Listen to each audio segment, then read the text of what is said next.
आज हम chapter number जो 1 है वहाँ से शुरू करेंगे। चैप्टर नंबर 1 का नाम होता है थ्योरेटिकल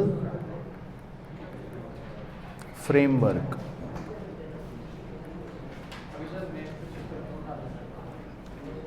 थ्योरेटिकल फ्रेमवर्क चैप्टर 1। हाँ, तो बिल्कुल नए पेज से नई heading, chapter number 1 theoretical framework. और एग्ज़ाम के अंदर इसकी वेटेज 6 नंबर से लेकर 8 नंबर तक आ सकती है, प्लस माइनस 20%, है ना। तो लगभग ये रेंज है इसकी। तो इसमें छोटे छोटे हमको टोटल 7 यूनिट्स पढ़ने होते हैं इसके अंदर, है ना। वैसे इसका नाम होता है थ्योरेटिकल फ्रेमवर्क। अब थ्योरेटिकल फ्रेमवर्क जो ये चैप्टर है, बेसिकली ये पूरी तरह से थ्योरी है। इसका नाम ही इसीलिए है थ्योरेटिकल फ्रेमवर्क। तो थ्योरी मतलब ये है कि इसमें हमको बस इंट्रोडक्शंस बताए जाते हैं अकाउंटिंग के बारे में। अकाउंटिंग क्या है, क्या नहीं है, क्या फ़ायदे, क्या नुकसान, और कुछ और मतलब बेसिक बातें जिसके छोटे छोटे यूनिट्स बना रखे हैं। तो हम ऑब्वियसली आज यूनिट 1 पहले स्टार्ट करेंगे।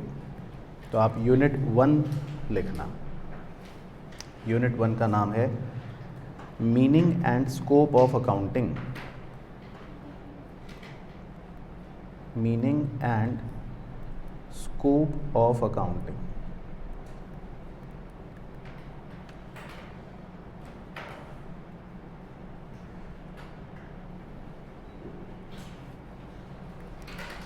सबसे पहले लिखना point number 1, accounting is an art. Accounting is an art of recording, comma, classifying and summarizing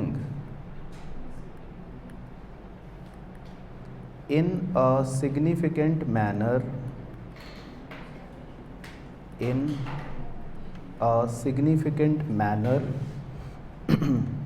and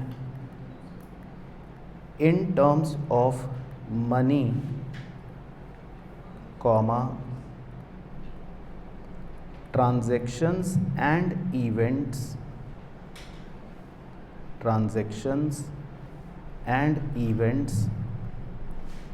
which are in part at least,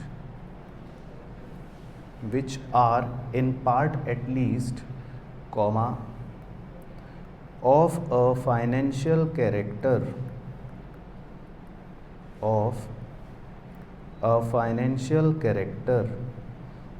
comma, and interpreting the results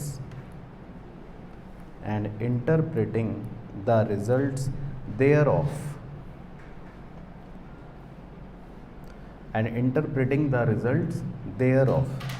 तो ये एक खतरनाक सी अंग्रेज़ी का सेंटेंस है जिससे बचपन में आपकी कॉमर्स की जर्नी की शुरुआत होती है, ठीक है ना। तो ये वही खतरनाक सेंटेंस है अकाउंटिंग का, कि भाई अकाउंटिंग क्या। तो अकाउंटिंग का मतलब है, अकाउंटिंग एक कला है, आर्ट है। तो इसीलिए कला जो होती है वो कुछ को आसान लगेगी, कुछ को मुश्किल। तो अकाउंटिंग जो है वो एक आर्ट है, कला है। अब किस चीज़ की कला है इसमें हाईलाइट कर लेते हैं। रिकॉर्डिंग कीवर्ड हो गया, क्लासिफाइंग कीवर्ड हो गया, समराइजिंग कीवर्ड हो गया, in terms of money keyword हो गया, ट्रांजैक्शंस एंड इवेंट्स कीवर्ड हो गए, फाइनेंशियल कैरेक्टर कीवर्ड हो गया, इंटरप्रेटिंग द रिजल्ट्स कीवर्ड हो गया। तो इतने सारे कीवर्ड्स हो गए। तो वो कीवर्ड्स देखते हैं एक बार करके कि क्या है कीवर्ड्स। तो accounting is the art of recording, classifying and summarising in a significant manner and in terms of money, transactions and events which are in part at least of financial character and interpreting the results thereof। ठीक है, तो इसमें सारे keywords का मतलब समझा देता हूँ कि क्या है। तो देखो, पहला तो है कि अकाउंटिंग जो है वो एक आर्ट होती है। आर्ट का मतलब क्या हो गया, कला होती है। यानी कि हर व्यक्ति अलग अलग इसमें एप्लीकेशन कर सकता है। तो अकाउंटिंग करना एक कला होती है, आर्ट होती है। तो हो सकता है मैं एक क्वेश्चन 10 मिनट में करूं, आप एक क्वेश्चन 2 मिनट में कर दो, क्योंकि ये कला है। तो कलाकारी करने का हर किसी का अपना अंदाज हो सकता है। तो ये अकाउंटिंग क्या होती है? कला होती है, आर्ट होती है। अब किस चीज़ की कला होती है? पहला कीवर्ड था रिकॉर्डिंग, तो आओ 2 मिनट इस पे लगाते हैं। रिकॉर्डिंग का मतलब होता है कि जब भी हम अकाउंटिंग में कुछ भी रिकॉर्ड करते हैं तो जब हम रिकॉर्ड करते हैं तो उस बुक को कहते हैं जर्नल। यानी कि हम एक किताब खोलते हैं, उसमें रिकॉर्ड करते हैं, उसको बोलते हैं जर्नल, जिसको बुक्स ऑफ ओरिजिनल एंट्री भी कहते हैं, क्योंकि हम इसके अंदर सब कुछ रिकॉर्ड करते हैं सबसे पहले। तो कभी भी अकाउंटिंग में जब हम रिकॉर्ड करते हैं तो सबसे पहले कहाँ रिकॉर्ड करते हैं? जर्नल के अंदर रिकॉर्ड करते हैं। बुक होती है ना, इसको वैसे सब्सिडरी बुक भी कहते हैं। मतलब अगर लिखने के लिए लिखना हो, इसको सब्सिडरी बुक भी कह देते हैं कि भाई इसके अंदर हम रिकॉर्ड करते हैं, जिसके बहुत सारे प्रकार होते हैं। जैसे क्या क्या प्रकार होते हैं? बहुत सारी बुक्स होती है जिसमें हम रिकॉर्ड करते हैं। परचेज बुक, सेल्स बुक, ये हम पढ़ेंगे चैप्टर 2 के अंदर। Purchase return book, sales return book, हाँ, कैश बुक और जर्नल प्रॉपर। Very good.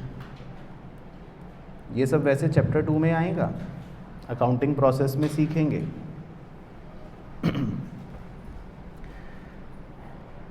तो अकाउंटिंग क्या होती है? कला होती है। किस चीज़ की कला होती है? रिकॉर्ड करना है अपने को। और कहाँ रिकॉर्ड करना है? जर्नल के अंदर रिकॉर्ड करना है। और जर्नल के अंदर हम तरह तरह की बुक्स के अंदर रिकॉर्ड कर लेते हैं। तो समझ आ गया? रिकॉर्डिंग कीवर्ड हो गया। फिर दूसरा कीवर्ड होता है क्लासीफाइंग, तो वो भी देख लेते हैं। क्लासीफाइंग का मतलब होता है जिसमें हम, हाँ, लेजर वाली बुक बनाते हैं। ये भी एक बुक होती है, इसको बोलते हैं लेजर। ये भी एक बुक होती है, इसको जनरली बोलते हैं प्रिंसिपल बुक। प्रिंसिपल बुक, क्योंकि लेजर के अंदर जो होते हैं, आप छोटे छोटे टी शेप अकाउंट बनाते हो। इस बुक के अंदर आपको बहुत सारे टी शेप अकाउंट नज़र आते हैं। अकाउंट का मतलब होता है ऐसा टी शेप बना हुआ होता है। लेफ़्ट साइड को डेबिट कहते हैं, राइट साइड को क्रेडिट कहते हैं। तो लेजर किताब ऐसी होती है, तो इसको बोलते हैं क्लासीफाइंग।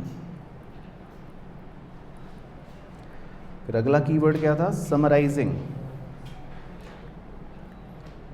समराइजिंग का मतलब होता है, हाँ, कि सारे बैलेंसेस शो करते हैं, समरी। उसके लिए हम एक स्टेटमेंट बनाते हैं जिसको बोलते हैं ट्रायल बैलेंस। अच्छी बात यह है कि हमारा पूरा चैप्टर 2 इसी पर बेस्ड है। चैप्टर 2 में हम ये सारे चैप्टर पढ़ेंगे, रिकॉर्डिंग भी, क्लासीफाइंग भी, समराइजिंग भी। तो ये पूरा चैप्टर 2 का मतलब एक तरह से इनिशियल है। तो अकाउंटिंग क्या है? अकाउंटिंग एक आर्ट है। किस चीज़ की आर्ट है? देखो, रिकॉर्डिंग, क्लासीफाइंग, समराइजिंग, है ना। यहाँ तक तो ओके हो गया। अब जितनी भी हम इसमें रिकॉर्डिंग करते हैं, क्लासीफाइंग करते हैं, समराइजिंग करते हैं, वो सब किसकी टर्म्स में करते हैं? मनी की टर्म्स में करते हैं। ये इंपॉर्टेंट बात हो गई। तो इसीलिए आगे आ गया इन टर्म्स ऑफ मनी। तो जो भी रिकॉर्डिंग होगी, क्लासीफाइंग होगी, समराइजिंग होगी, किसके टर्म्स में होगी? मनी के टर्म्स में होगी। अब हम इसमें जो भी रिकॉर्डिंग, क्लासीफाइंग, समराइजिंग करते हैं वो बेसिकली ट्रांजैक्शंस और इवेंट्स होते हैं जो फाइनेंशियल कैरेक्टर के होते हैं। अब इसका क्या मतलब है इतनी लाइन का, कि ट्रांजैक्शन और इवेंट फाइनेंशियल कैरेक्टर का है। तो उसको भी देखते हैं, आओ, कि ट्रांजैक्शन एंड इवेंट का क्या मतलब है, वो भी फाइनेंशियल कैरेक्टर के। तो लिखते हैं transactions and events.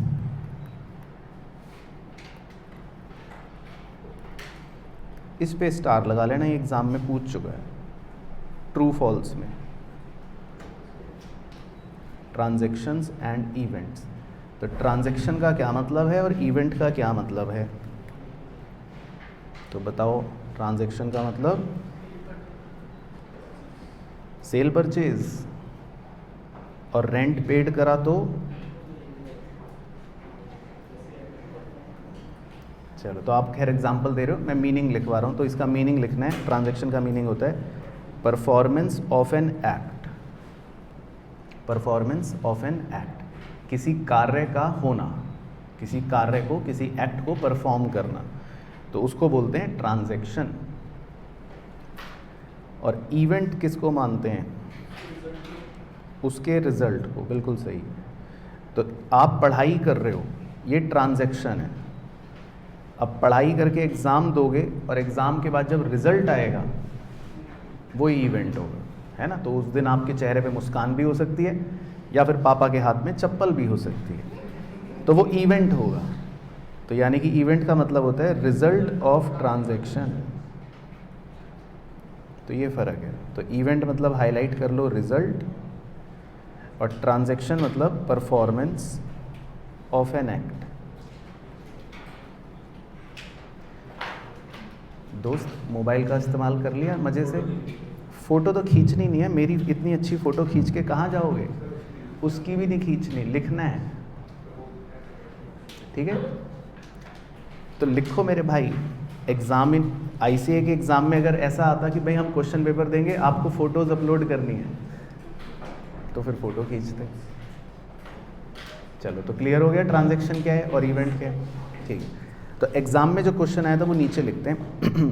True false के अंदर कई बार वो कुछ ट्रांजैक्शंस देता है और कई बार कुछ इवेंट्स देता है, तो हमको पहचानना होता है ट्रांजैक्शन क्या है और इवेंट क्या। तो मैं आपको ट्रांजैक्शन के कुछ एग्जांपल लिखवा देता हूँ और इवेंट के कुछ एग्जांपल लिखवा देता हूँ, ठीक है। तो ट्रांजैक्शन के आप लिख लो। ट्रांजैक्शन का जो आपने बोला वैसे सही बोला था, परचेज ऑफ गुड्स,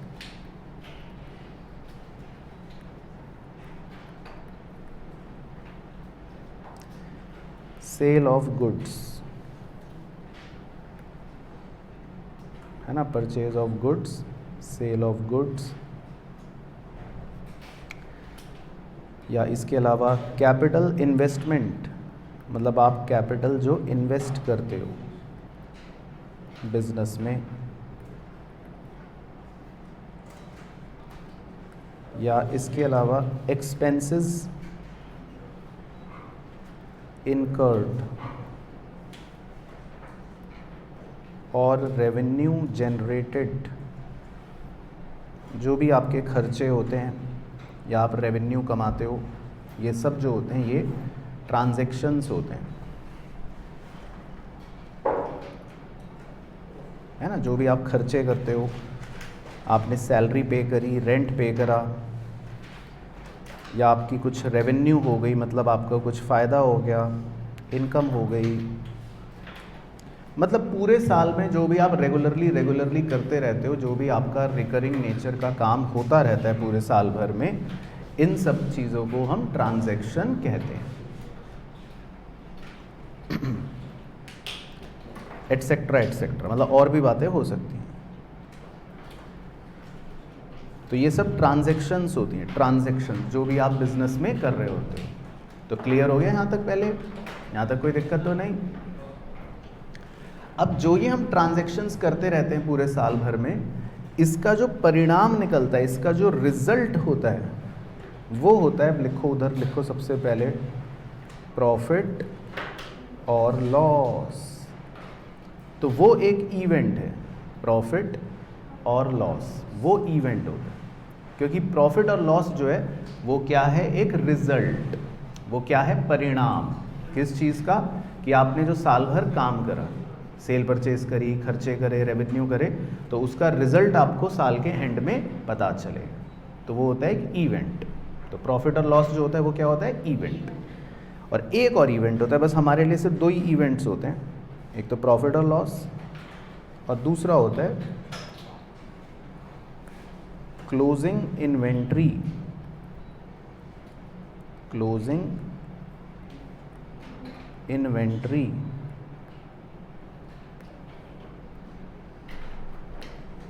ब्रैकेट में लेफ्ट भी लिख सकते हो, या लेफ्ट मत लिखो, ब्रैकेट में लिखो unsold goods left. Unsold goods left.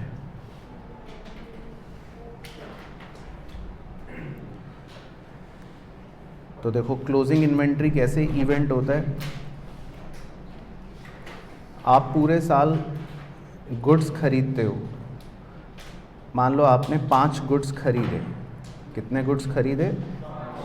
5।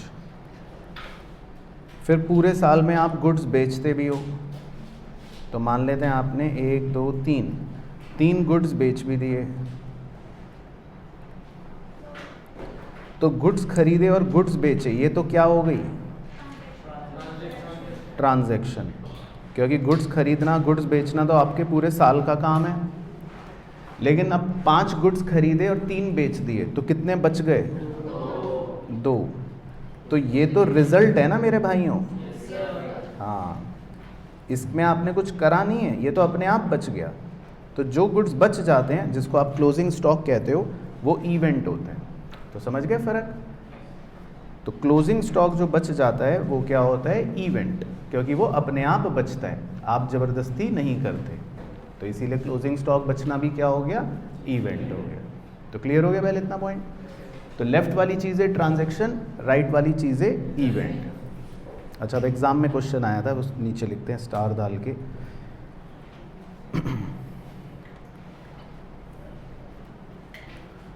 Purchase और सेल ऑफ फिक्स्ड एसेट्स, या तो परचेज करा या सेल करा, कुछ भी, क्या फिक्स्ड एसेट्स, परचेज या सेल ऑफ फिक्स्ड एसेट्स।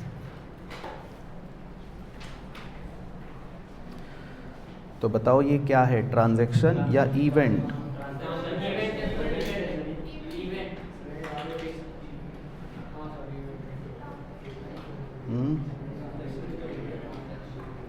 बताओ क्या है?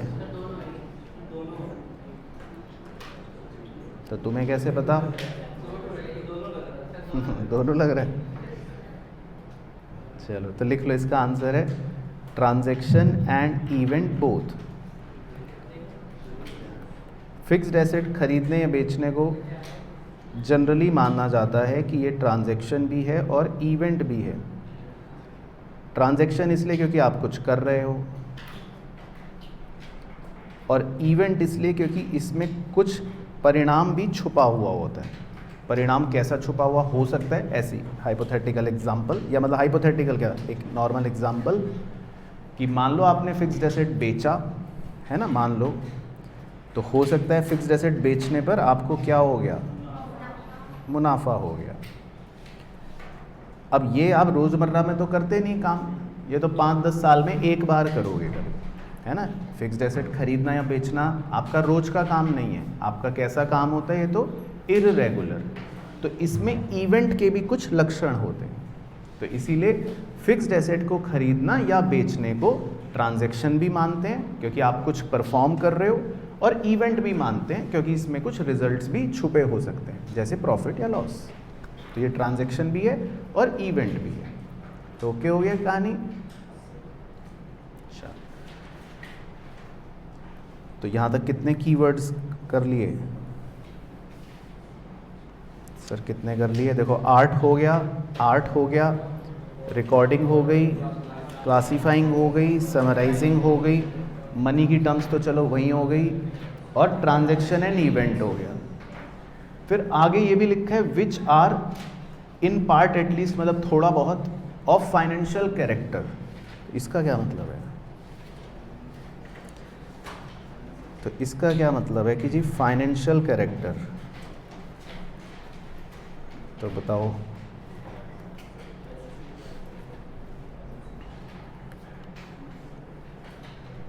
तो फाइनेंशियल कैरेक्टर कहने का उसका मतलब होता है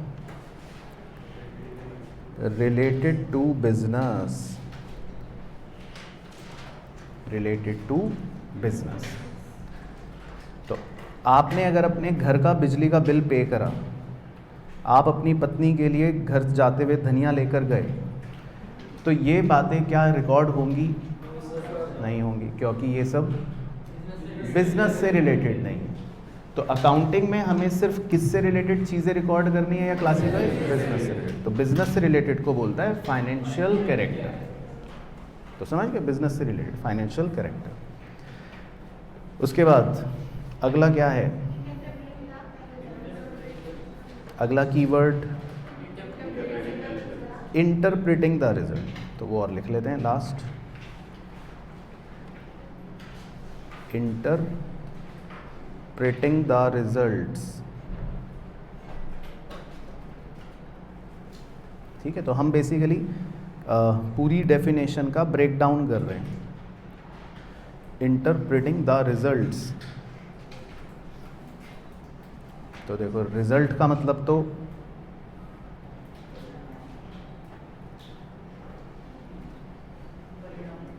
परिणाम। Very good. तो हिंदी में तो हो गया परिणाम। अब बिजनेस के दो परिणाम होते हैं, दो रिजल्ट्स होते हैं, प्रॉफिट और लॉस नहीं मेरे दोस्त, पीएनएल और बैलेंस शीट तो नाम हो गए, एक को बोलते हैं फाइनेंशियल परफॉर्मेंस। तो इसमें परफॉर्मेंस को हाईलाइट कर लेते हैं, और दूसरे को बोलते हैं फाइनेंशियल पोजीशन। दूसरे को बोलते हैं फाइनेंशियल पोजीशन।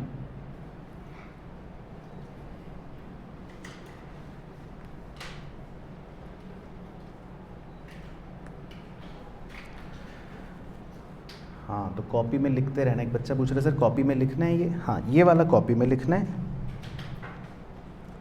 तो जो जो मैं लिखता रहूँ वो कॉपी में लिखते रहना साथ साथ, ठीक है।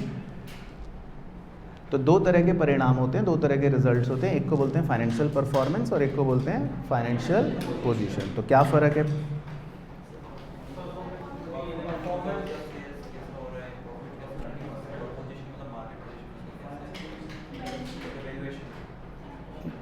मतलब वो तो अगर मैं मना करूं तो आपका दिल तो नहीं टूटेगा, ठीक है, तो वो तो नहीं है।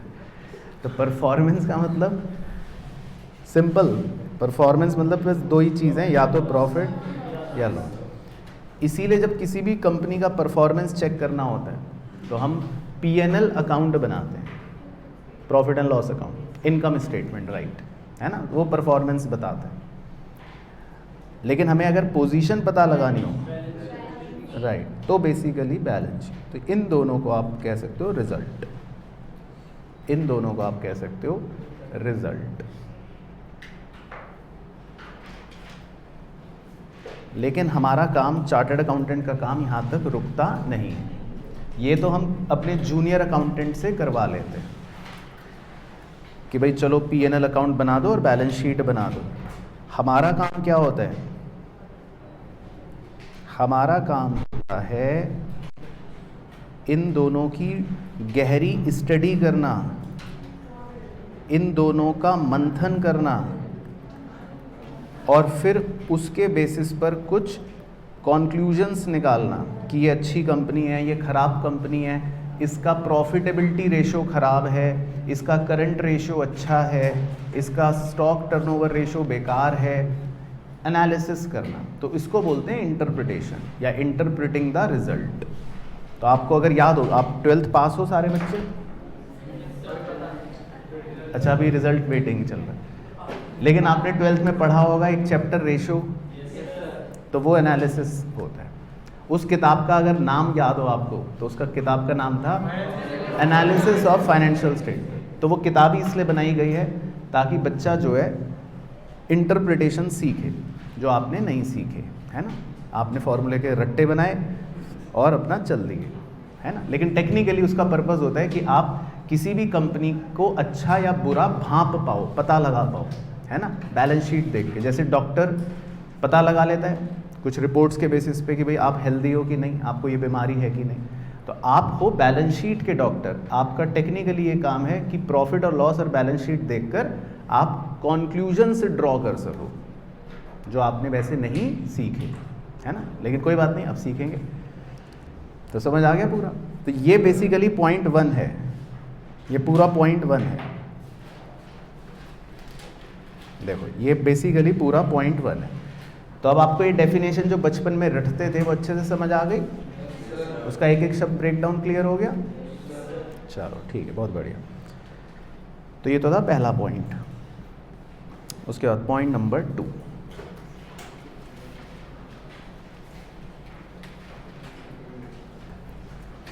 पॉइंट नंबर 2 का नाम है functions of accounting.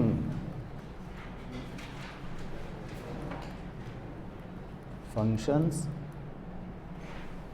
Of accounting,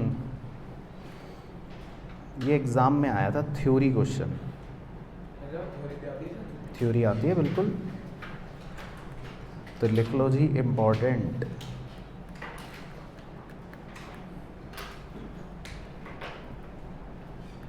functions of accounting, तो पहले तो छोटा सा एरो डाल के लिखना है, given by APB।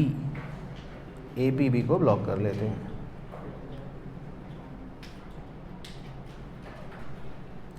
Given by APB of, उसी के नीचे लिखना है ऑफ AICPA।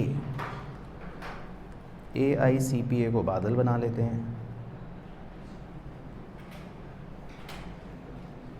तो given by APB of AICPA, तो APB का मतलब पहले इधर लिख लो, APB मतलब है अकाउंटिंग प्रिंसिपल्स बोर्ड।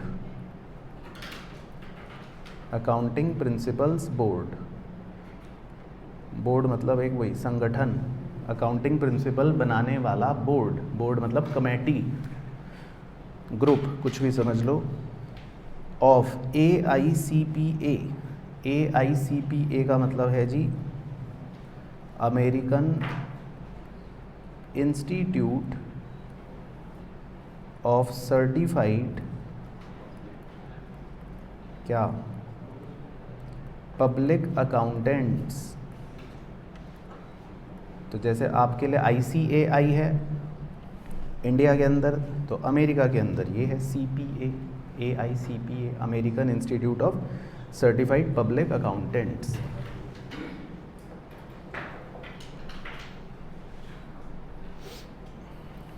तो इन्होंने अकाउंटिंग के कुछ फंक्शंस दिए हैं, 5 फंक्शंस दिए हैं, तो नाम लिख लेते हैं, वेरी इजी।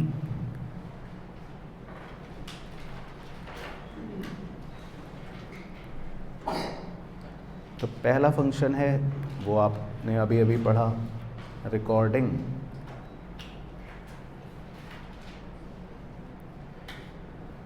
दूसरा फंक्शन है वो आपने अभी अभी पढ़ा, क्लासिफाइंग।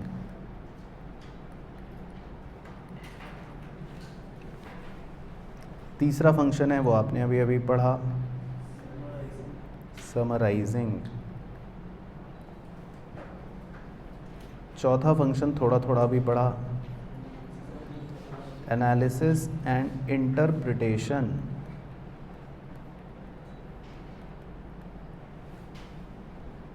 Analysis and interpretation. और पांचवा फंक्शन होता है कम्युनिकेटिंग टू यूजर्स। कम्युनिकेटिंग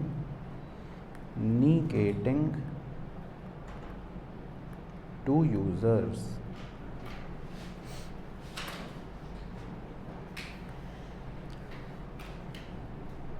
तो वापस से अगर दोबारा समझना हो कीवर्ड, तो देखो दोबारा समझ लेते हैं कीवर्ड क्या है। रिकॉर्डिंग कहाँ करते हैं? जर्नल में, बिल्कुल सही।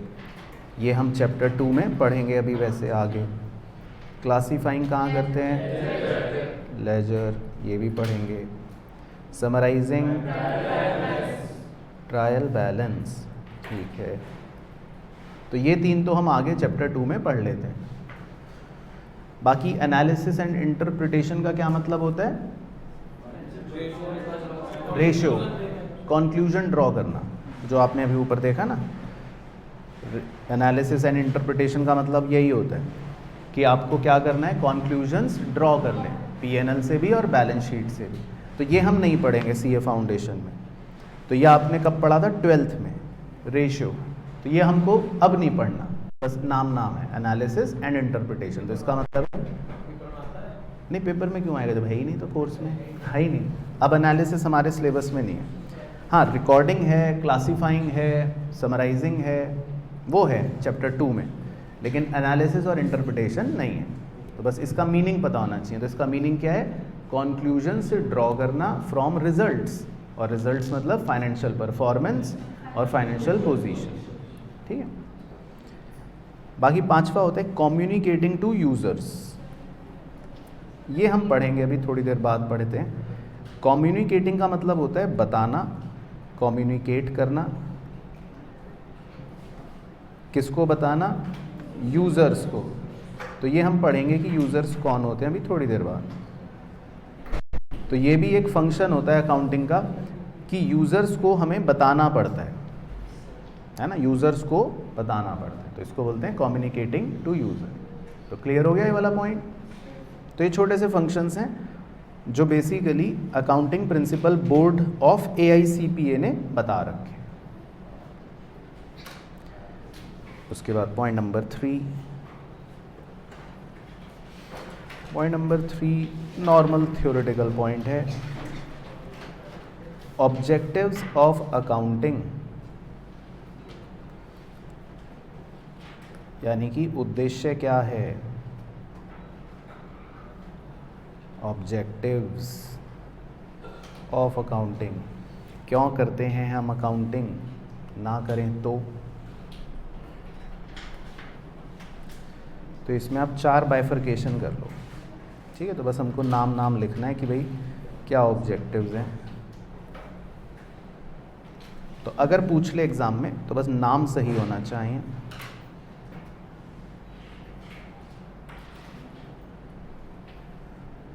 तो क्या ऑब्जेक्टिव्स हैं अकाउंटिंग के जी? पहला ऑब्जेक्टिव तो है सिस्टमैटिक, क्या? Recording of transactions, systematic recording of transactions.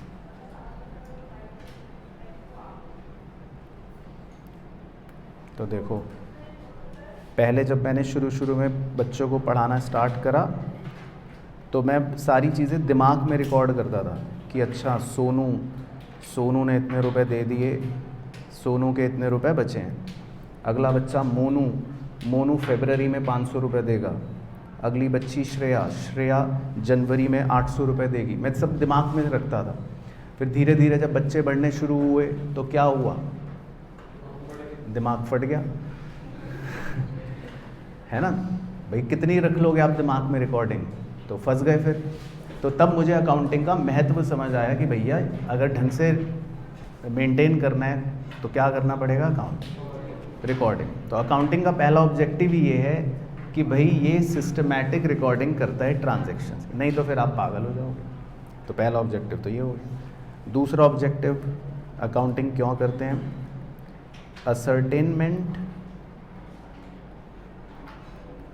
ascertainment of results and financial position, ascertainment of results and financial position। ascertainment का मतलब होता है पता लगाना, ठीक है। ascertainment मतलब पता लगाना। दो चीज़ों का पता लगाना था मुझे, एक तो रिजल्ट्स का। अब मैं दिमाग में तो रख ही नहीं सकता था ना इसके कितना प्रॉफिट हुआ। तो अगर मुझे रिजल्ट्स का पता लगाना है, रिजल्ट्स का मतलब होता है एक तरह से वही, मतलब प्रॉफिट या लॉस इनडायरेक्टली। यहाँ पर जो कहने का मतलब है कि अगर मुझे रिजल्ट्स का पता लगाना है, यानी प्रॉफिट या लॉस का पता लगाना है, या फाइनेंशियल पोजीशन का पता लगाना है। पोजीशन का मतलब बैलेंस शीट कह सकते हो कि मेरी बैलेंस शीट क्या है, तो फिर अकाउंटिंग करना ज़रूरी है। तो ये भी एक ऑब्जेक्टिव है अकाउंटिंग का कि हमें रिजल्ट्स का और फाइनेंशियल पोजीशन का पता लगाना है। ठीक है। तो सेकंड ऑब्जेक्टिव हो गया। तीसरा ऑब्जेक्टिव बहुत ज़रूरी ऑब्जेक्टिव है, providing information to users, providing information to users for rational decision making, for rational decision making.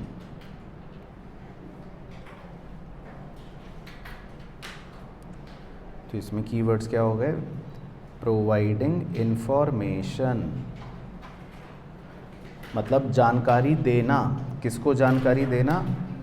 Users को, जो हम पढ़ेंगे वैसे तो बाद में। तो यूज़र्स को जानकारी देना। अच्छा, यूज़र को जानकारी क्यों देना? बच्चा कह रहा है सर मैं क्यों दूँ यूज़र को जानकारी? ताकि वो सही डिसीजन ले पाए। रैशनल डिसीजन मेकिंग, रैशनल का मतलब होता है उसमें कोई भी चीज़ छुपी भी ना हो, सच, कोई भेदभाव ना हो। जैसे एग्जांपल, मैंने कहा मेरी कंपनी को 200 करोड़ का प्रॉफिट हुआ पिछले साल। तो ये सुन के आपको क्या लग रहा है? मेरी कंपनी कैसी है? अच्छी है, बढ़िया है। अब सच्चाई सुनो, 250 करोड़ रुपए तो मुझे लॉटरी से मिले थे। 250 करोड़ की मुझे लॉटरी की इनकम थी इत्तेफाक से। तो टेक्निकली तो मैं 50 करोड़ घाटे में था। अब ये बात अगर मैं ना बताता आपको, तो आपको तब तक मैं अच्छा लग रहा था, लेकिन ये बात बताने के बाद अब मेरी कंपनी आपको बेकार लगेगी। तो यूज़र को बताना इसलिए ज़रूरी है ताकि यूज़र जो है आप सही निर्णय ले सकें।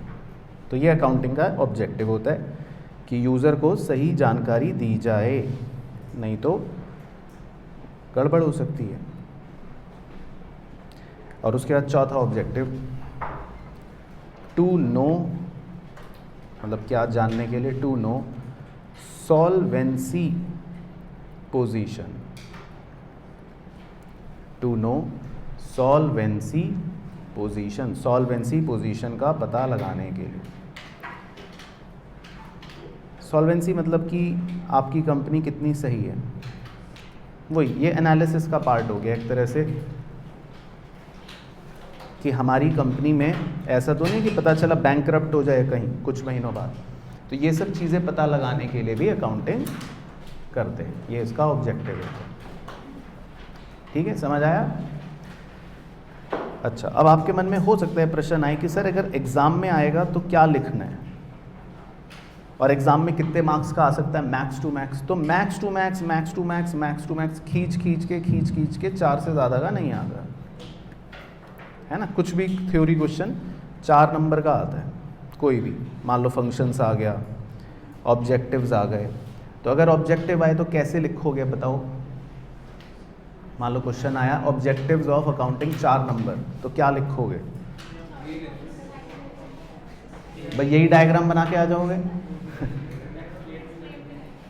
हाँ, तो मतलब आपको तो इनको चारों को मेन पॉइंट्स लिखने हैं। हाँ, लेकिन ये वर्ड्स मेन पॉइंट है, ये होने चाहिए। लाइक हाँ, की वर्ड्स कि systematic recording, ascertainment of result, है ना, या and financial position, providing information, to know solvency position. लेकिन इनके बारे में आपको 2-2 लाइन या 1-2 लाइन समझानी पड़ेगी, या मतलब लिखनी पड़ेगी। तो वो आप अपनी भाषा में भी लिख सकते हो, नहीं तो जो मैंने बुक दी है या मिलेगी जो आपको बुक, उसमें भी रट सकते हो। समझ गए बात? तो क्लियर हो गया? चलो ठीक है, आगे बढ़ते हैं। Point number 4। पॉइंट नंबर 4 एक इंटरेस्टिंग पॉइंट है, इसका नाम है इवोल्यूशन। Evolution of accounting. तो ये कहानी है बेसिकली, इवोल्यूशन ऑफ अकाउंटिंग की कैसे शुरू हुआ, कैसे इवॉल्व हुआ।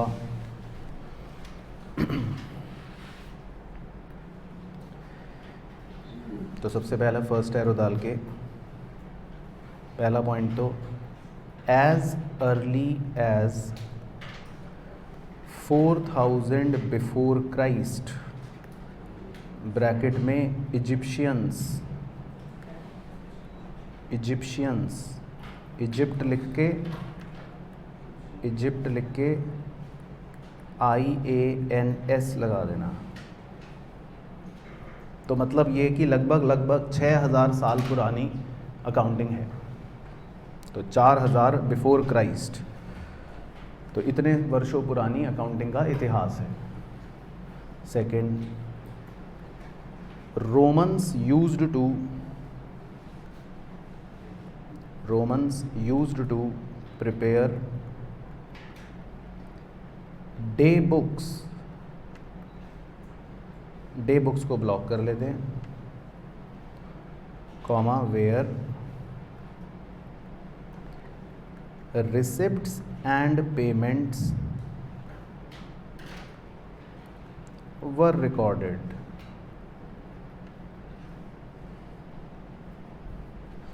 रोमन्स भी बनाते थे डे बुक्स जिसमें वो रिसिप्ट और पेमेंट लिखते थे, पैसा आया, पैसा गया, या जो भी अशर्फियाँ आईं, अशर्फियाँ गईं, उस समय जो भी चलता होगा, तो रिसिप्ट और पेमेंट रोमन्स लिखते थे डे बुक्स में।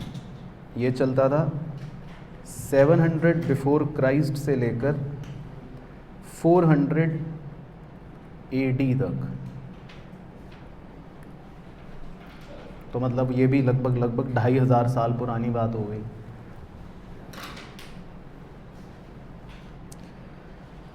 उसके बाद एक और पॉइंट,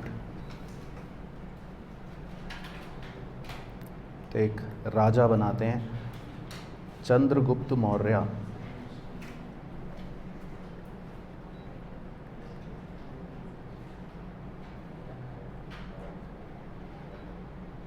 ऐसे लिख लेते चंद्रगुप्ताज किंगडम।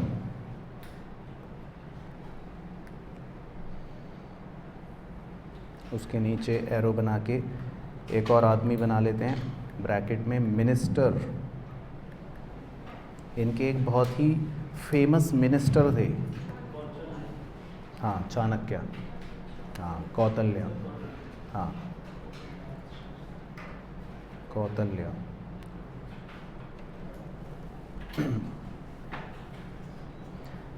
तो उन्होंने किताब लिखी अर्थशास्त्र, राइट। तो किताब का नाम लिख लेते हैं डिज़ाइन के अंदर, अर्थशास्त्र।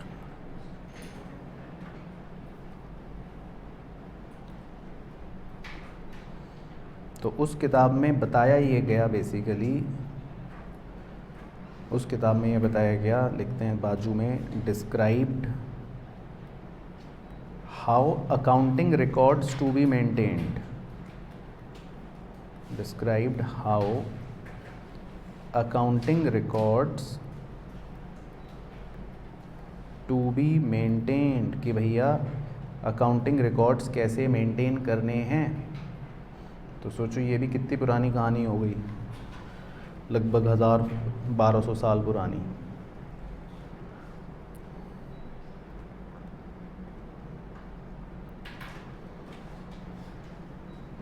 है ना। तो तब से ये अकाउंटिंग का इतिहास चल रहा है। तो मतलब आप देख रहे हो ये सब ऐतिहासिक बातें लिख रहे हैं। उसके बाद आगे बढ़े, अगला पॉइंट, 1494, तो लगभग कितने, 700 साल पहले, है ना, 700 या 600 साल पहले, 600 साढ़े 600 साल पहले। तो एक और आदमी बनाते हैं ल्यूका पैसियोली,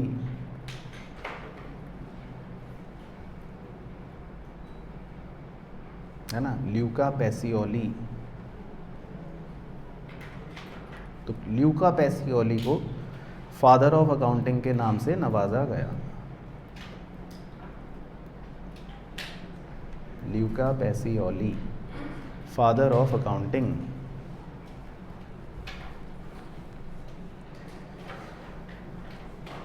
तो विनिस की कहानी है, VENIS, विनिस शहर है। तो वहाँ जो इनकी किताब थी वो एक तरह से पहला मान सकते हैं, पहली किताब थी double entry book keeping system के ऊपर। तो तो जो हम आज भी फॉलो करते हैं ना, double entry system, double entry, debit credit, ये वो, तो ये पहली किताब थी ल्यूका बेसियोली साहब की, इसीलिए उनको फादर ऑफ अकाउंटिंग कहा गया, फर्स्ट बुक। तो double entry book keeping system के ऊपर ये पहली किताब थी कि भाई देखो डबल एंट्री सिस्टम करना है अपने को।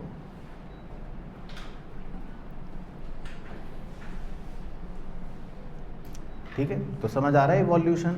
तो मतलब ये कई वर्षों पुराना है, कई हज़ारों वर्षों पुरानी कहानियाँ चली आ रही हैं। इनफैक्ट इसमें थोड़ा सा और लिख लेते हैं, यहीं से शुरुआत हुई थी इन दो शब्दों की, जो आप कहते हो ना डेबिट और एक क्या कहते हो क्रेडिट। हाँ, तो ये वहीं से शुरू हुए थे। तो हालांकि थोड़ा सा ऐतिहासिक बात लिखते हैं डेबिट के बारे में। इट कम्स फ्रॉम इटालियन, और बादल के अंदर लिखते हैं डेबिटो।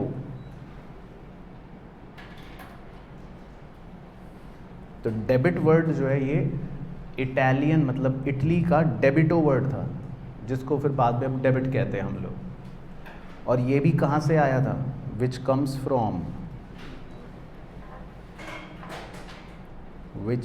From Latin. लैटिन में ये था डेबिटा। तो ओरिजिनली लैटिन का शब्द था डेबिटा।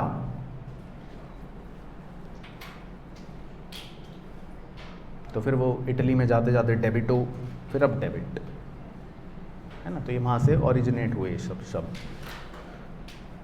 इसी तरह क्रेडिट का लिख लेते हैं, it comes from Italian क्रेडिटो,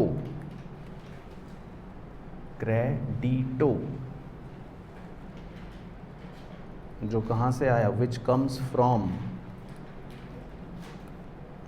Latin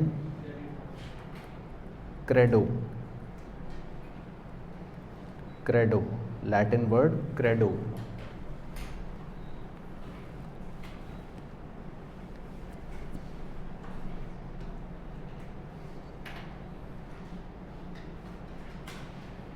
ठीक है, तो ये सब ऐतिहासिक बातें हैं, और इनके भी कुछ कुछ अपने मीनिंग थे हल्के फुल्के, वो भी लिखवा देते हैं। चलो, तो ये जो डेबिटो वर्ड था या ये जो क्रेडिटो वर्ड था, है ना, या लैटिन के डेबिटा क्रेडो, जो आज डेबिट क्रेडिट बन गए, तो इनके भी कुछ मीनिंग थे। मतलब इनकी भी कुछ मीनिंग माने जाते थे। तो जैसे डेबिट का मान लिया जाता था odd to the proprietor,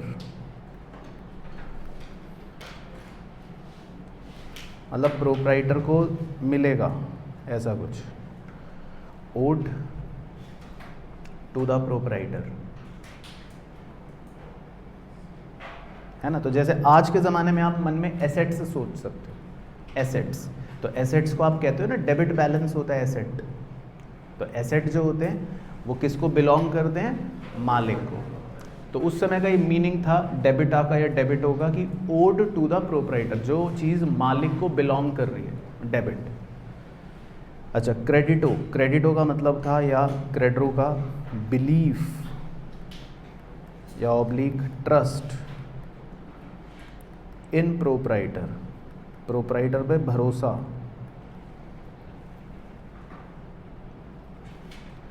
proprietor पे भरोसा, जो आज के ज़माने में आप सोच सकते हो, जैसे बैंक से लोन लिया, या आप सोच सकते हो क्रेडिटर। तो बैंक वाला आपको क्यों लोन दे रहा है, आप पे भरोसा है। क्रेडिटर आपको क्यों उधार पे गुड्स खरीदने दे रहा है, आप पे भरोसा है। कह रहा है पैसे दे देना, बाद में दे देना, कोई बात नहीं। तो ये मतलब थे पुराने ज़माने के शब्दों। तो समझ आ गया। तो ये इवोल्यूशन है। तो मतलब देखो कहाँ से शुरू हुई कहानी, 6000 साल पहले से शुरू हुई, फिर अलग अलग दौर में चलती रही अकाउंटिंग, चलती रही। तो मतलब ये अकाउंटिंग एक काफ़ी पुरानी चीज़ है, ऐसा नहीं है कि मॉडर्न डे आर्ट है, काफ़ी पुरानी चीज़ है। इसी में एक छोटा सा टर्मिनोलॉजी भी है, वो भी लिखते हैं इसी के नीचे स्टार डाल के। स्टीवर्ड, STEWARD, स्टीवर्डशिप अकाउंटिंग,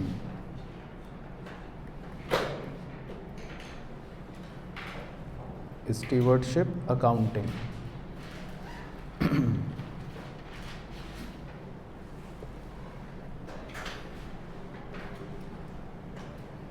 तो इसको माना जाता है रूट ऑफ फाइनेंशियल अकाउंटिंग। तो जो आज आप फाइनेंशियल अकाउंटिंग पढ़ते हो, तो root of financial accounting system,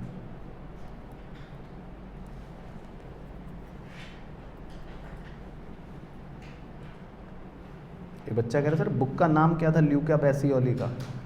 तो बुक का नाम मेरे दोस्त मैं देख नहीं पाया था, उससे पहले ल्यूका पैसियोली साहब का देहांत हो गया,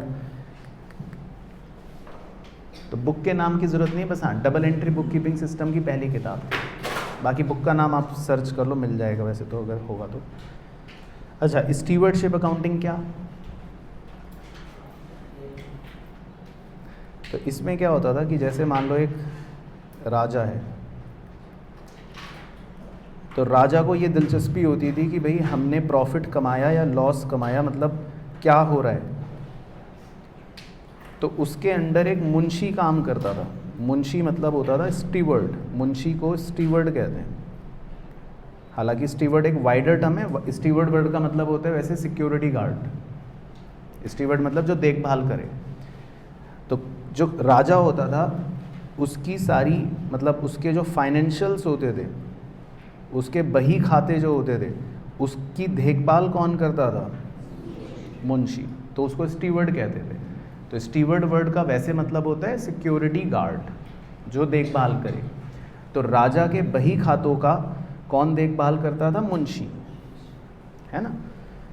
तो बस वहाँ से वो शुरू हो गया। तो मुंशी पूरा हिसाब किताब लाता था और राजा को बताता था कि राजा जी इस साल मुनाफा हुआ है। तो बस फाइनेंशियल अकाउंटिंग में आप यही तो सीखते हो कि कितना मुनाफा हुआ, ये निकालते हो। तो ये बेसिकली स्टीवर्डशिप अकाउंटिंग थी, जो रूट था फॉर फाइनेंशियल अकाउंटिंग सिस्टम। तो समझ आ रहे हैं यहाँ तक सारे पॉइंट? क्लियर हो गया? तो ये बेसिकली इवोल्यूशन के कुछ पॉइंट्स थे कि भाई कैसे कैसे अकाउंटिंग आगे बढ़ी। चलो उसके बाद next point number 5। Point number 5 का नाम है सब फील्ड्स ऑफ अकाउंटिंग। सब फील्ड्स ऑफ अकाउंटिंग। वो तो द्रविन भाई उसी का ही पार्ट हो गया ना, कैश बुक बोल देते हैं तो वो भी सब्सिडरी बुक ही होता है।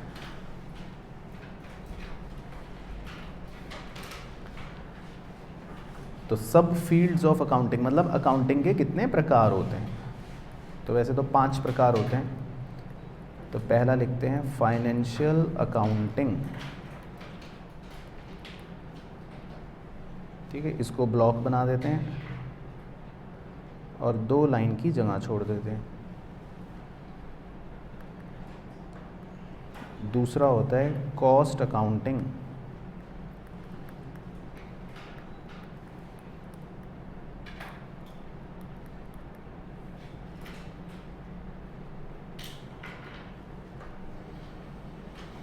दो लाइन की जगह छोड़ देते हैं।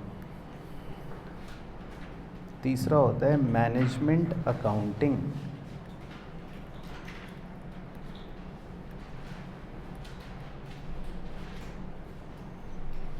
ठीक है, इसको ब्लॉक बनाकर 2 लाइन की जगह छोड़ देते हैं। चौथा होता है social reporting accounting,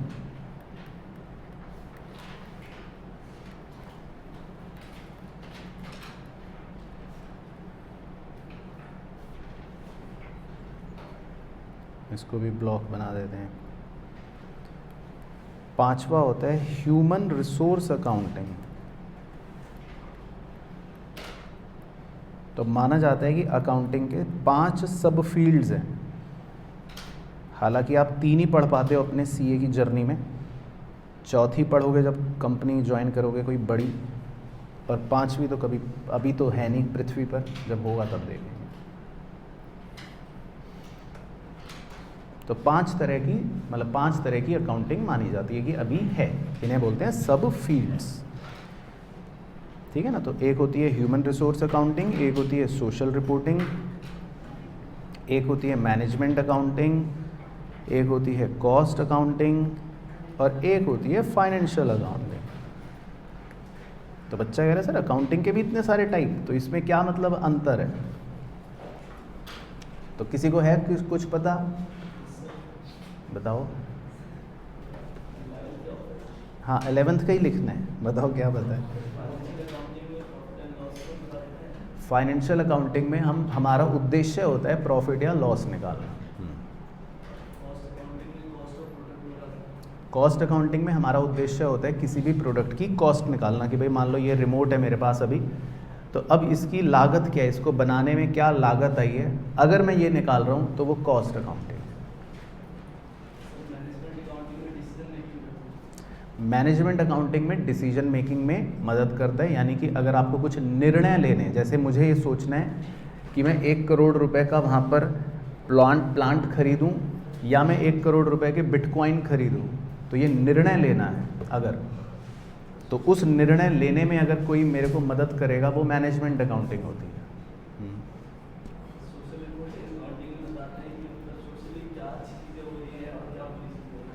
social reporting accounting में हम ये बताते हैं कि समाज के लिए आप क्या अच्छा काम कर रहे हो और समाज के लिए क्या गंदा काम कर रहे हो।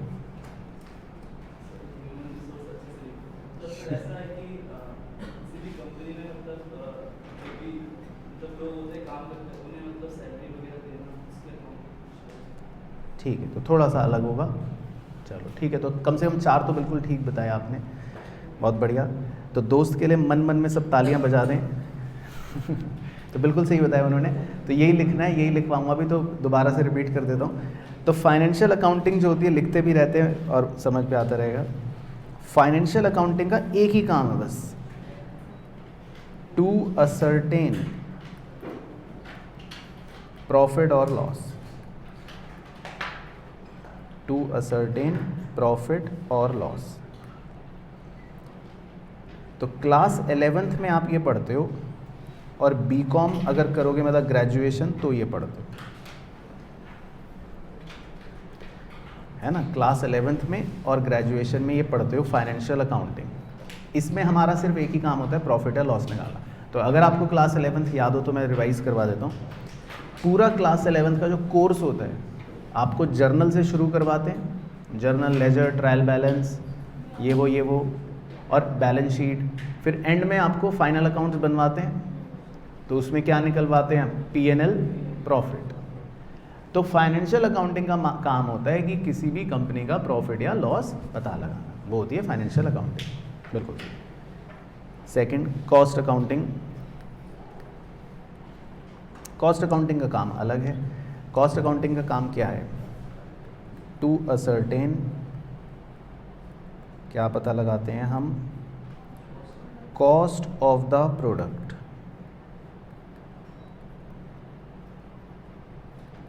And fixing it's price, and fixing it's price. Cost accounting में हमारा उद्देश्य ही अलग होता है। ये आपका CA इंटर के अंदर एक सब्जेक्ट आएगा। CA इंटर में आप बाकायदा एक सब्जेक्ट पढ़ते हो, 100 नंबर का सब्जेक्ट होता है, उसका नाम ही है कॉस्ट अकाउंटिंग। उसमें आपको ये सिखाया जाएगा कि अगर कोई प्रोडक्ट है, मान लो ये रिमोट मैं बना रहा हूँ, तो उसमें हम ये सीखते हैं कि ये रिमोट बनाने का कितना खर्चा आ रहा है, इसकी कॉस्ट क्या है। जैसे अभी नहीं बता सकते, अब मैं आपसे पूछूं बताओ आपको क्या कॉस्ट है, तो अभी तो क्या पता सर, लेकिन हम अकाउंटिंग सीखते हैं जिसमें इसकी पूरी कॉस्ट का पता लगाएंगे और फिर इसको बाज़ार में कितने का बेचना है, इसका प्राइस क्या रखना है, वो भी पता लगाएंगे, वो भी डिटरमाइन करेंगे। तो इस अकाउंटिंग को बोलते हैं कॉस्ट अकाउंटिंग, इसका नाम होता है कॉस्ट अकाउंटिंग। इसमें हमें प्रॉफिट से मतलब नहीं है बिजनेस के, तो ये छोटा एस्पेक्ट है, इसका काम है सिर्फ कॉस्ट पता लगाना प्रोडक्ट की, तो कॉस्ट अकाउंटिंग। तीसरी होती है मैनेजमेंट अकाउंटिंग। इसका काम क्या है? हाँ, इसका काम है it helps the management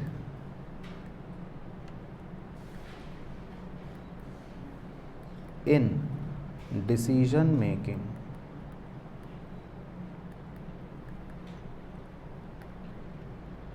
it helps the management in decision making. ये सिर्फ मैनेजमेंट को हेल्प करती है डिसीजन मेकिंग में। ये भी आप सीए इंटर में पढ़ोगे, इनफैक्ट सीए फाइनल में भी इसका कुछ पोर्शन पढ़ोगे। ये आपके सीए के अंदर सिखाया जाता है। बहुत ही अच्छा लगता था मुझे तो ये सब्जेक्ट, क्योंकि इसमें ऐसे ऐसे क्वेश्चंस आते थे। जैसे ऐसी एग्जांपल दे रहा हूँ कि एक मशीन है M1, एक मशीन है M2। M1 खरीदोगे तो ये हो जाएगा, M2 खरीदोगे तो ये हो जाएगा। फिर क्वेश्चन कहता है बताओ कौन सी खरीदें। हाँ, है ना, ये होता था। तो ऐसे क्वेश्चन आते थे कि M1 खरीदोगे तो ये हो जाएगा, M2 खरीदोगे तो ये हो जाएगा। फिर क्वेश्चन पूछता है बताओ कौन सी खरीदोगे। तो इसमें आपको डिसीजन मेकिंग ही करनी है, ये निर्णय लेना है कौन सी खरीदनी है। अब बच्चा कह रहा है कोई भी खरीद लो तो लेकिन आपको डिसीजन मेकिंग करनी होती है। तो मैनेजमेंट अकाउंटिंग में सिखाया ही ये जाता है कि आपको कुछ डिसीजंस लेने हैं। और भी अच्छे अच्छे क्वेश्चंस आते थे। जैसे आता था कि आपको इन्वेस्ट करना है, एक है बिजनेस 1, उसमें इन्वेस्ट करोगे तो ये हो जाएगा। एक है बिजनेस 2, उसमें इन्वेस्ट करोगे तो ये हो जाएगा। तो बताओ किस में इन्वेस्ट करोगे, जिसमें ये अच्छा हो जाएगा, है ना। तो वो डिसीजन मेकिंग करना है। तो ये सब क्वेश्चंस होंगे। तो ये मैनेजमेंट अकाउंटिंग, ठीक है, समझ गए। मैनेजमेंट अकाउंटिंग डिसीजन मेकिंग करनी। उसके बाद चौथा होता है जी सोशल रिपोर्टिंग अकाउंटिंग। तो वो लिख लो, सोशल रिपोर्टिंग अकाउंटिंग में it deals with social cost and social benefits.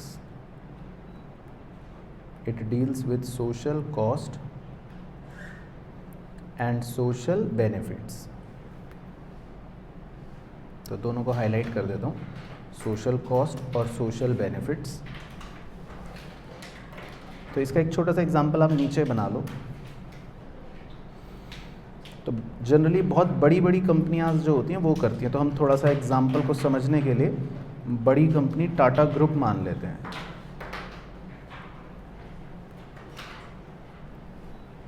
तो ये कंपनियां जो होती हैं ये पता है क्या अकाउंटिंग करती हैं, ये सामाजिक अकाउंटिंग करती हैं। ये बाकायदा अपनी वेबसाइट पर बताती हैं। इनकी वेबसाइट पर आप जाओगे तो लिखा होगा, क्या लिखा होगा सर, ये लिखा होगा कि हमारी कंपनियों से कितना धुआं निकला और हमने पर्यावरण को कितना ख़राब करा, समाज को हमने कितना दूषित करा, ये लिखा होगा बाकायदा। तो ये सोशल कॉस्ट बताते हैं, सामाजिक नुकसान कितना इन्होंने पहुंचाया ये बताते हैं। और ये भी बताते हैं, वहीं पे लिखा होगा वेबसाइट पर कि इन्होंने समाज के लिए अच्छे काम क्या करे कि भाई हमने 2 गरीबों के स्कूल बनाए, 3 गरीबों के लिए अस्पताल बनाए, ये हमने समाज के लिए अच्छा काम करा। तो इस अकाउंटिंग को कहते हैं सोशल रिपोर्टिंग अकाउंटिंग। तो ये आप जनरली अभी नहीं देख पाओगे अपनी स्टडी में, है ना, और ना ही कोई छोटे बिजनेसेस में देख पाओगे, क्योंकि लोग बड़ी बिजनेस वाले जो होते हैं वही काम ये कर रहे होते हैं, है ना। तो ये छोटे बिजनेसेस में ये सब बातें नहीं होंगी, लेकिन इसको बोलते हैं सोशल रिपोर्टिंग अकाउंटिंग। तो समझ गए सोशल रिपोर्टिंग अकाउंटिंग, सामाजिक फ़ायदा और सामाजिक नुकसान। अच्छा, उसके बाद 5वां होता है जी ह्यूमन रिसोर्स अकाउंटिंग। तो उसमें पहले लिख लो छोटी सी line, reporting investment in human resource, reporting investment in human resource. तो इसमें यही हाईलाइट कर लेते हैं, investment in human resource, investment in human resource. तो ये क्या होता है जी,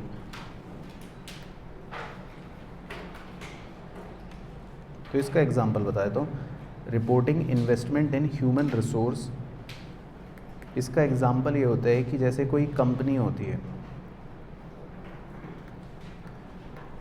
और वो कंपनी अपने एम्प्लॉयज़ जो होते हैं उसके, ये उसके एम्प्लॉयज़ हैं। तो एम्प्लॉयज़ को मतलब कॉरपोरेट जगत में टर्मिनोलॉजी दी जाती है ह्यूमन रिसोर्स। ह्यूमन मतलब क्योंकि ये इंसान है, और रिसोर्स इसलिए क्योंकि ये कंपनी के लिए साधन है। मतलब रिसोर्स हैं या नहीं, पहले तो ये बताओ। हाँ ठीक है ना। रिसोर्स इसलिए क्योंकि कंपनी के लिए क्या है, ये साधन, और ह्यूमन मतलब इंसान, तो इंसान वाले साधन हैं, ये ह्यूमन रिसोर्स कहते हैं। तो कंपनी अपने एम्प्लॉयज़ को सैलरी, वेजेस, ये सब तो देती ही है ना, तो वो तो नॉर्मल बातें हैं। तो जो भी ये सैलरी वेजेस देती है वो कहाँ रिकॉर्ड करती है, पीएनएल में। कंपनी कहती है खर्चा हो गया, है ना, कंपनी कहती है खर्चा हो गया, सैलरी दे दी। लेकिन अब ध्यान से सुनना भाइयों बहनों, कंपनी अपने एम्प्लॉयज़ को पता है ट्रेनिंग भी देती है, कंपनी अपने एम्प्लॉयज़ का डेवलपमेंट भी करती है। बोलो पहले तो यस या नो। करती है। तो जब वो अपने एम्प्लॉयज़ को ट्रेन करती है, उनको डेवलप करती है, तो एम्प्लॉय जो है वो ज़्यादा बेहतर हो जाता है पहले से, है ना। और ये अब कंपनी को फ्यूचर में क्या देगा, बेनिफिट देगा। तो एक मॉडर्न ज़माने की अकाउंटिंग होती है, वो ये कहती है कि देखो भाई, एम्प्लॉय आपको अगर फ्यूचर में बेनिफिट देगा, तो फ्यूचर में बेनिफिट देने वाली चीज़ को तो एसेट कहते हैं।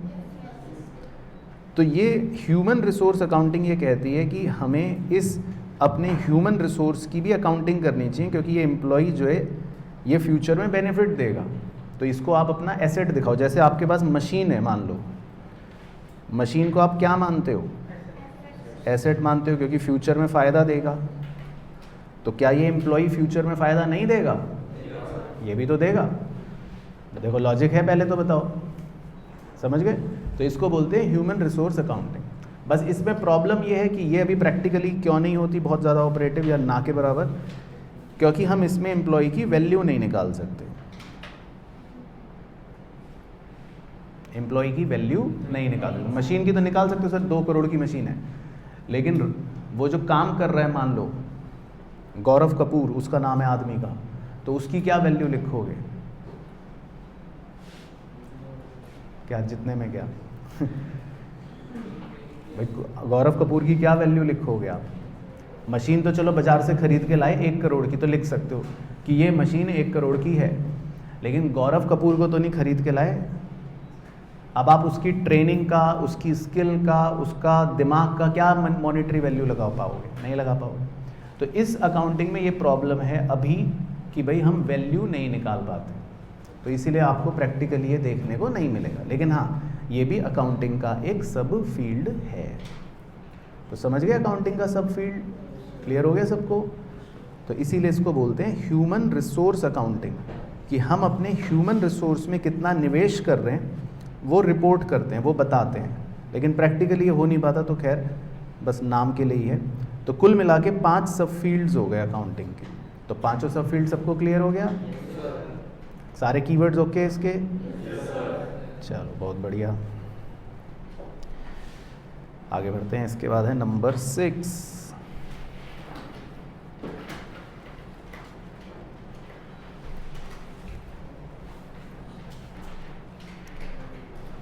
नंबर 6 का नाम है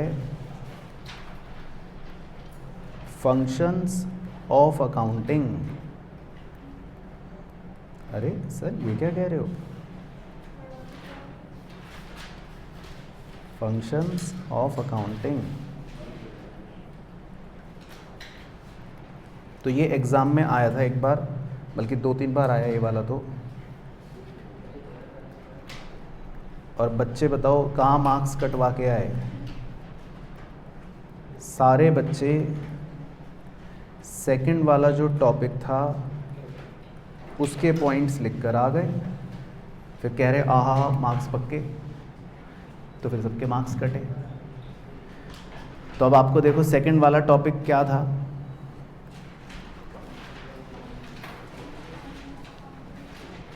सेकंड वाला टॉपिक क्या था, फंक्शंस ऑफ अकाउंटिंग, लेकिन वो फंक्शंस किसने बताए थे? अमेरिका के इंस्टीट्यूट ने। तो बच्चे जोश जोश में, क्वेश्चन आया था what are the functions of accounting, बच्चे जोश जोश में अमेरिका वाले लिख कर आ गए। तो अमेरिका वाले तब लिखने जब क्वेश्चन पूछेगा कि अमेरिका वाले बताओ, समझ गए?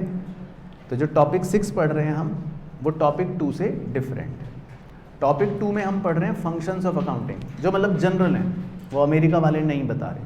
लेकिन टॉपिक 2 जो आपने लिखा था वो था अमेरिका वालों का। तो क्लियर हो गया? तो आपको डिस्टिंग्विश करना है एग्जाम में कि वो अमेरिका वाले फंक्शन कह रहा है लिखने को, या बस नॉर्मल खाली ऐसे ही कह रहा है फंक्शंस बताओ अकाउंटिंग के। हाँ, क्वेश्चन साइलेंट है तो ये वाले लिखने हैं, और क्वेश्चन कह रहेगा अमेरिका वाले तो वो वाले लिखने हैं। समझ गए?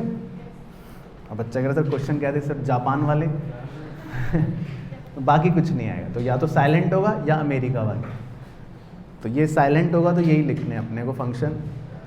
तो लिखते हैं फंक्शन। इसमें कुछ अच्छे फंक्शंस होते हैं अकाउंटिंग के। पहला फंक्शन होता है, ए का नाम है मेजरमेंट।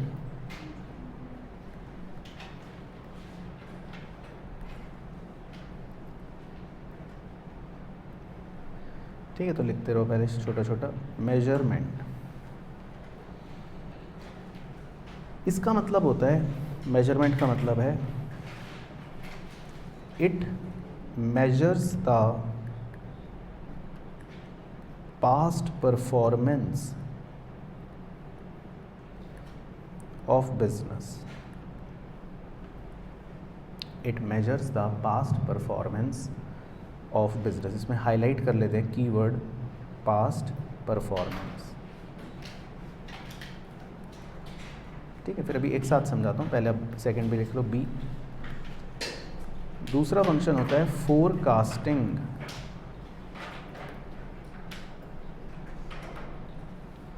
फोरकास्टिंग, इसमें लिखते हैं it helps in forecasting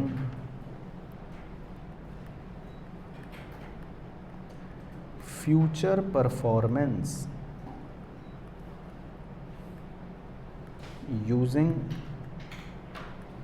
past data, using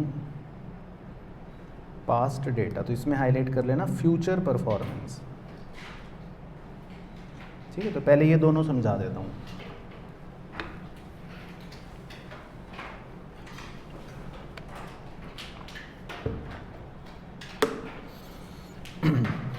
तो देखो, मेरा एक दोस्त है, वो बिज़नेस करता है। वो आया मेरे पास कई दिनों से कि भाई, कहने लगा कि तू तो अकाउंटिंग करता है, तू तो चार्टर्ड अकाउंटेंट है। कह रहा है यार ये बता, देख मैं पिछले 5 साल का अपना वो लाया हूँ अपने बिज़नेस का। एक बार तू पिछले 5 साल का सारा वो देख परफॉर्मेंस, कि मैंने पिछले 5 साल में मेरे बिज़नेस ने कैसा काम करा है।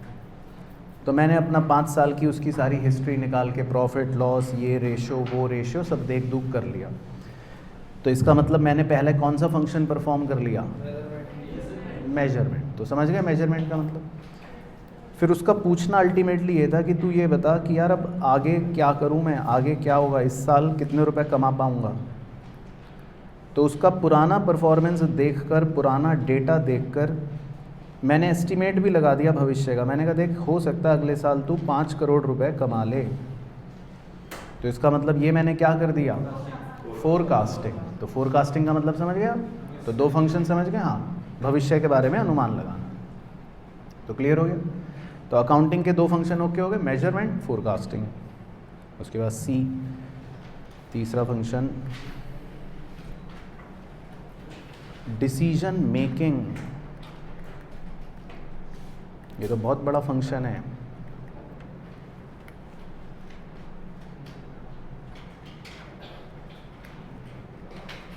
डिसीजन मेकिंग यानी कि लिखते हैं छोटे सा point, it provides relevant information to users It provides relevant information to users to help them in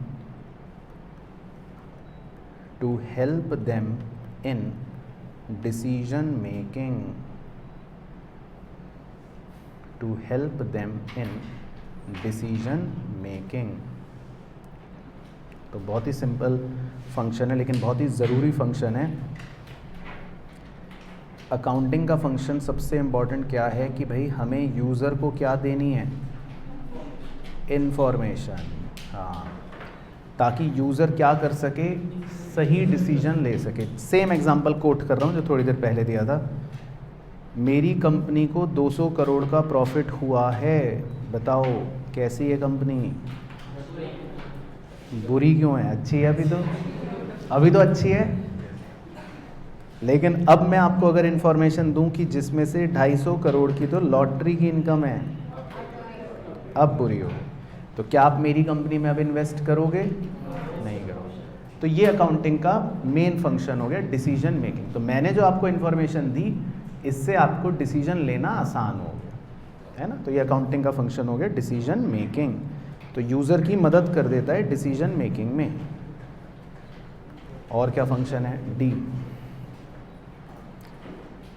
अगला फंक्शन है comparison and evaluation. Comparison and evaluation, इसमें दो फंक्शन मिक्स हो गए, कंपैरिजन भी और इवैल्यूएशन भी। तो दोनों को अलग अलग बता देता हूँ। तो कंपैरिजन का मतलब तो है it provides basis for comparison.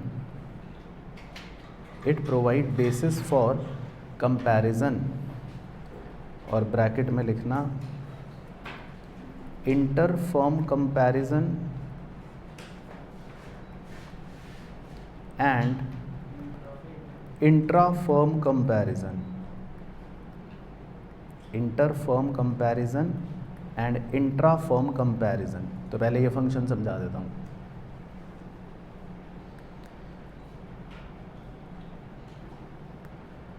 तो सर ये क्या फंक्शन है अकाउंटिंग का?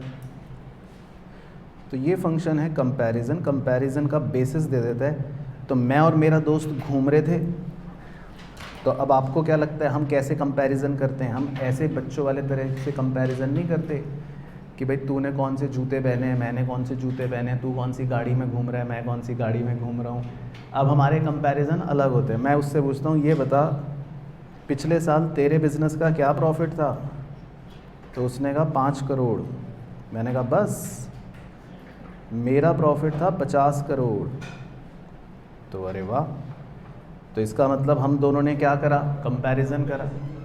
तो ये कंपैरिजन हम अगर अकाउंटिंग ना होती तो नहीं कर पाते, है ना। तो अकाउंटिंग हमें कंपैरिजन करने का एक बेस दे देती है, क्योंकि मैंने भी पीएनएल बनाया, उसने भी पीएनएल बनाया, उसका भी प्रॉफिट आया, मेरा भी प्रॉफिट आया, तो हम कंपैरिजन कर सकते हैं। तो इस कंपैरिजन को वैसे कौन सा कंपैरिजन कहते हैं? इंटरफर्म। इंटरफर्म कंपैरिजन, जिसमें दो फर्म्स आपस में कंपेयर कर रहे हैं। फिर जब वो रोता रोता घर गया, तो उसके बाद फिर मैंने पता है क्या करा? फिर मैंने सोचा कि यार एक काम करता हूँ, मैं अपना पिछले साल का प्रॉफिट देखता हूँ। तो मैंने अपने आप से ही अपना कंपैरिजन करा और मैंने देखा कि पिछले साल तो मैंने 80 करोड़ रुपए प्रॉफिट कमाया था। तो ये सोच के फिर मैं भी मन में रोते रोते घर चला गया। तो इसका मतलब मैंने यहाँ पर कंपैरिजन तो करा, अपना अपने आप से ही कंपैरिजन करा। तो ये कौन सा कंपैरिजन हो गया? इंट्रा फर्म, राइट, इसको बोलते हैं जी इंट्रा फर्म कंपैरिजन। तो अकाउंटिंग में हम कैसा भी कंपैरिजन कर सकते हैं, अपना अपने साथ भी कर सकते हैं या अपना पड़ोसी के साथ भी कर सकते हैं। जैसे बचपन में एक और एग्जांपल दे देता हूँ। पापा आपका रिपोर्ट कार्ड लेके बैठते थे और टॉपर के साथ कंपैरिजन करते थे कि देखो उसके तो 99 आए, तुम्हारे 49 आए। तो ये कैसा कंपैरिजन हो गया? इंटर फर्म, है ना। अब मम्मी कहती थी कि बेटा तुम पिछले साल तो तुम्हारे अच्छे मार्क्स आए थे 90, इस साल तुम्हारे 40 आए हैं। तो आप ही का कंपैरिजन आप ही से हो रहा है, तो इंट्रा फर्म। तो समझ गए खेल? अच्छा, तो ये तो हो गया कंपैरिजन। तो ये तो खैर आधा पोर्शन है। अब कंपेयर तो कर लिया हमने, कंपैरिजन तो कर लिया अकाउंटिंग का फंक्शन, लेकिन उसके साथ इवैल्यूएशन भी करना है। तो इवैल्यूएशन आपने भी थोड़ी देर पहले पढ़ा था। इसका मतलब होता है, छोटा सा लिख लो बादल में, इवैल्यूएशन मतलब इवैल्यूएट्स रिजल्ट, मतलब सिंपल भाषा में रिजल्ट का पता लगाना। इवैल्यूएट मतलब वही आइडेंटिफाई करना या पता लगाना, कुछ भी लिख लो। तो रिजल्ट्स का पता लगाना ये भी अकाउंटिंग का फंक्शन है। तो यहाँ तक सारे फंक्शन आपको बिल्कुल लॉजिकल लग रहे हैं, है ना? मेजरमेंट, फोरकास्टिंग, यूज़र की डिसीजन मेकिंग, कंपैरिजन, इवैल्यूएशन। ई फंक्शन तो सबसे इम्पॉर्टेंट फंक्शन है मेरे हिसाब से। इस फंक्शन ने तो मेरी ज़िंदगी बदल दी। इस फंक्शन का नाम है कंट्रोल। तो एक्चुअल में तो अकाउंटिंग का मेन फंक्शन है कंट्रोल मेरे लिए। तो कंट्रोल मतलब नियंत्रण। तो पहले लिखते हैं फिर समझाता हूँ। इसमें लिखा है it identifies weakness in the operational system of the business.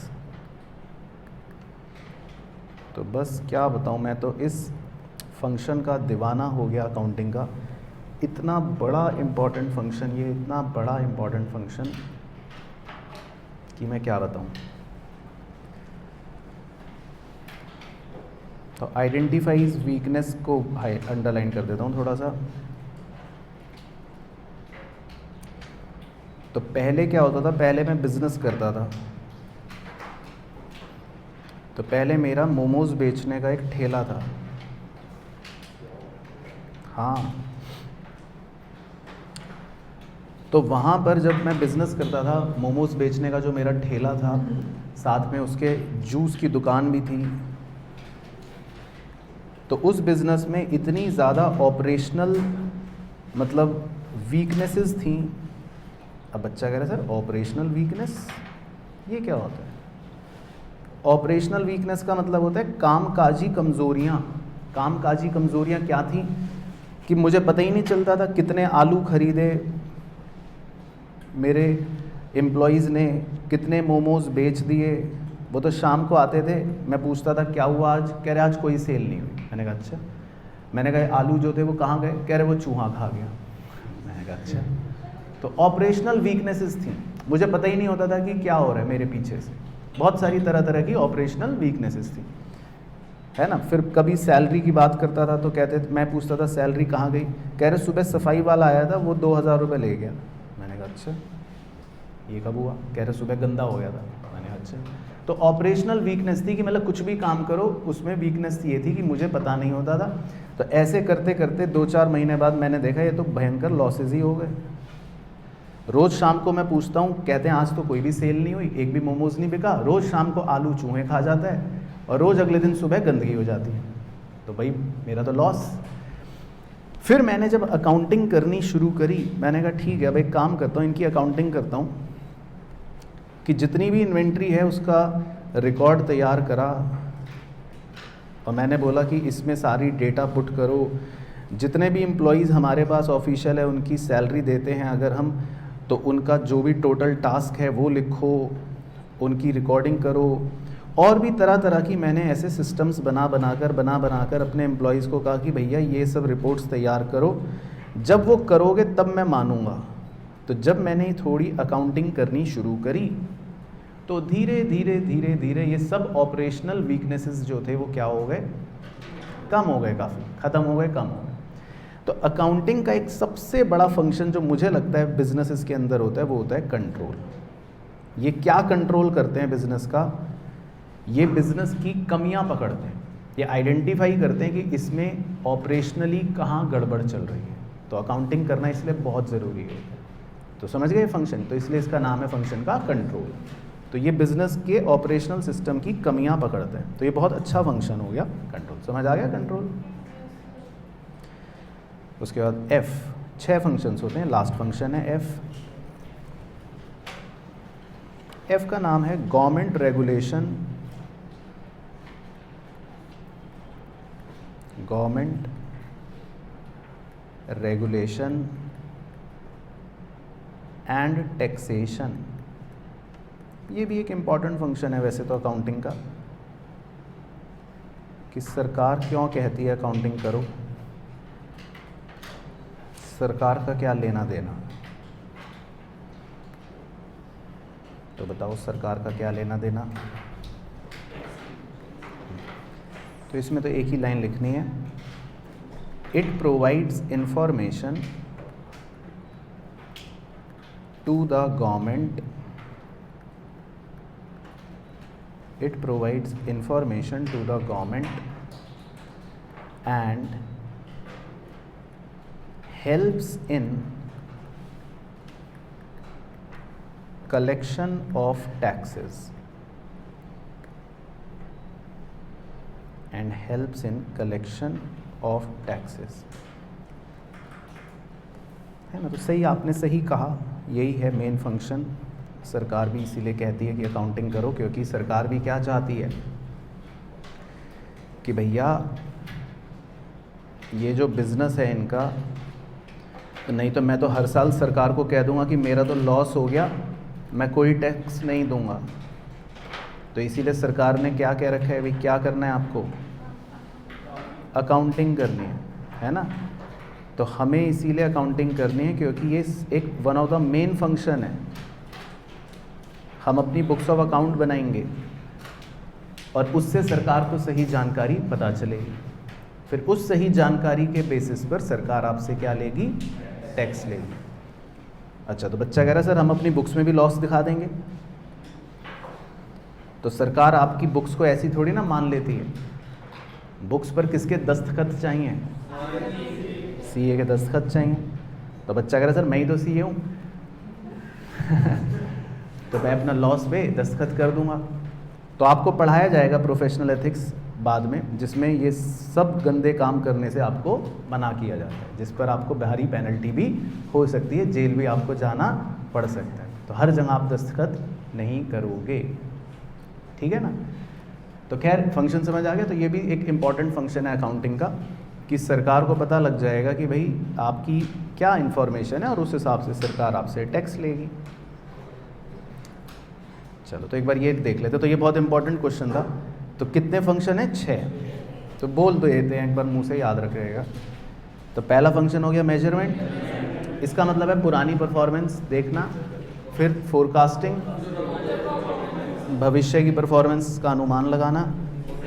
Decision making, user सही डिसीजन ले पाए। कंपैरिजन एंड इवैल्यूएशन, ये भी अकाउंटिंग का फंक्शन है, कंपेयर कर सकते हैं, रिजल्ट्स का पता लगा सकते हैं। और ई कंट्रोल बहुत इंपॉर्टेंट फंक्शन है, वीकनेस बता देता है ऑपरेशनल सिस्टम किसी भी बिजनेस की। और छठा function government regulation and taxation, सरकार को भी जानकारी मिल जाती है। चलो ठीक है, तो खैर इतना ही अभी हमें आज पढ़ना था, बट आज जो पढ़ा वो सबको अच्छे से समझ आया। चलो ठीक है, तो बस इतने पॉइंट्स रिवाइज करके आना, बाकी फिर नेक्स्ट क्लास में करेंगे, ठीक है।